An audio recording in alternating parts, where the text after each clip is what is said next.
Well, here's a good little spring-assisted knife. It's not a stiletto type, which is another plus on its side because I don't know, stiletto's got that bad rap, And it's not the official USMC, but it's got the markings on it, the few, the proud, and all that. It's made in China, but it works. It's a pretty solid knife, actually. I'm not sure what type of stainless steel is in it. Probably some, I don't know, 440 or 420 something.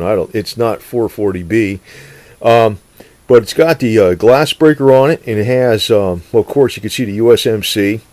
But it's like $10. That's much what my point is. You really are getting a value for this thing. And actually, I kind of like this because it's a handy size. It's a pretty stout knife. It's not plastic. It's like some kind of aluminum or metal. I think it's aluminum. But it opens up quick. It's it's assisted spring. It's not a full automatic. It says Marines on it. The few, the proud. Of course, it's it's a made in China knife. But it's a fairly, it's got the belt clip on. It's a fairly stout knife. And, the other thing I want to say, I was actually looking up where they came out with the assisted, not the assisted opening, but the full automatic knives. It was Charade Company, knife company, back in the 1920s.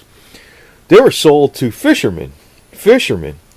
And it was because when they're out on a boat and they got their fishing nets over the side, and they get caught up in high seas, high swells on the seas, they had to cut the nets away fast, So they'd have this folding knife, which was safe to carry, but quick to open up, so they can cut away the nets. It was like, gives them another, they're not fumbling around with two hands to open up the knife or something, and it was a lot smaller and safer to carry than a fixed blade.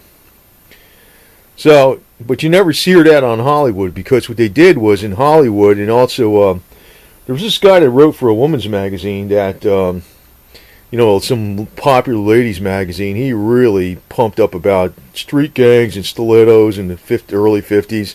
So they came out with this Knife Act in 1958 or something. It was like, just to give you a quick rundown on that. But this one actually I keep in the kitchen. It's a little, Frank B. Beltrami, full automatic stiletto, which is, I can over where I am, there's no problem. Most of the southern states, there ain't no problem with these. It's the northern states. But to tell you the truth, I like this little thing. It's great. Tell you, I really do like it. But you got a problem. There's more problem with these than there is with these. This one, for all practical purposes, it opens up the same speed with the same amount of ease. But it's, spring assisted, not push button. That's push button. It's like, what the hell's the difference, right? But, there's laws that differentiate. It's left really kind of up to the states, unless you're involved with interstate commerce. But, the other thing is, the blade is not too big. It's under 4 inches. That's another stipulation in a lot of states. If it's under 4 inches, there's a lot. It depends on your state. But that's another advantage of this knife. It's not a stiletto type. It's a regular, pocket knife type of blade. I mean, whatever you want to call it. It's not this. It's not the actual bayonet stiletto type blade like this would be. Which, in itself, I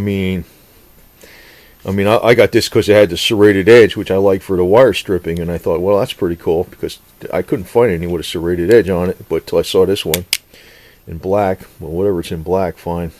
But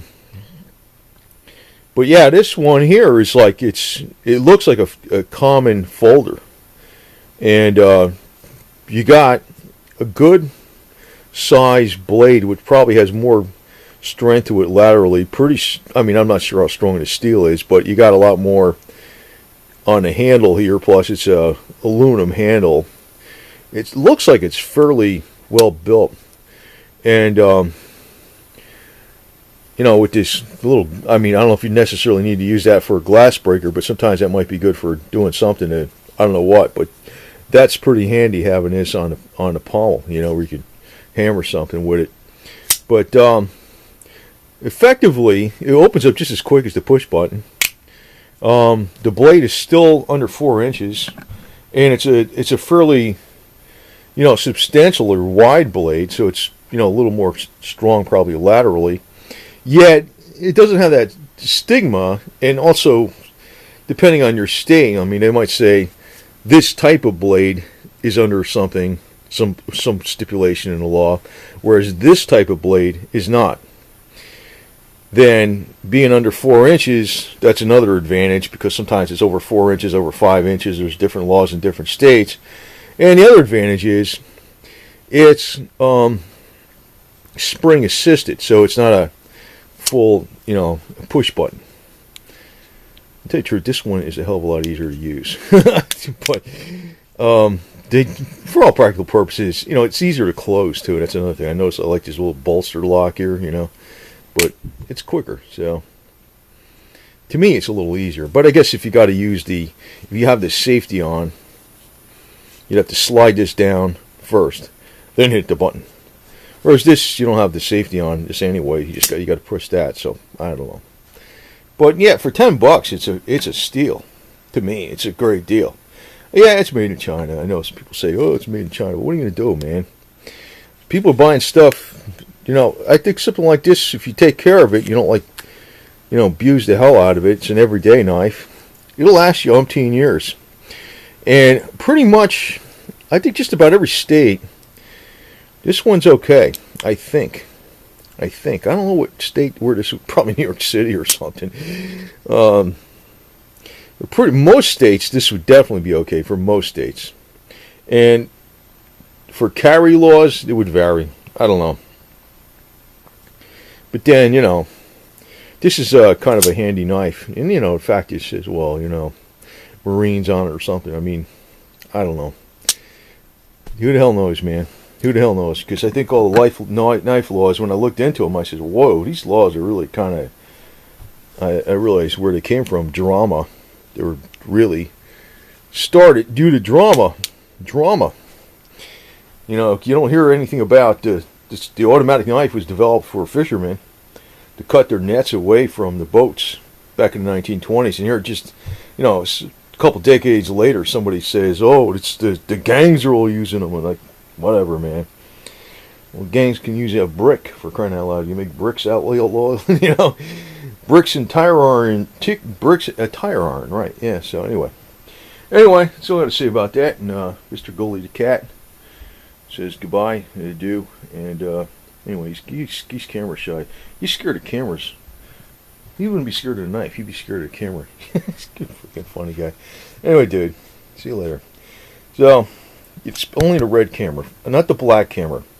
The black camera he's not scared of. The red one he is. I don't know why, but that's just him. But like I said, it's all psychological. It's a good example, right? Why is the cat scared of a red camera and not a black camera? I don't know. But that's the same kind of the logic with this. Why is this one illegal in more places, not where I am, than this one, even though they effectively open up about the same way, right? It's drama, psychological, all the kinds of garbage.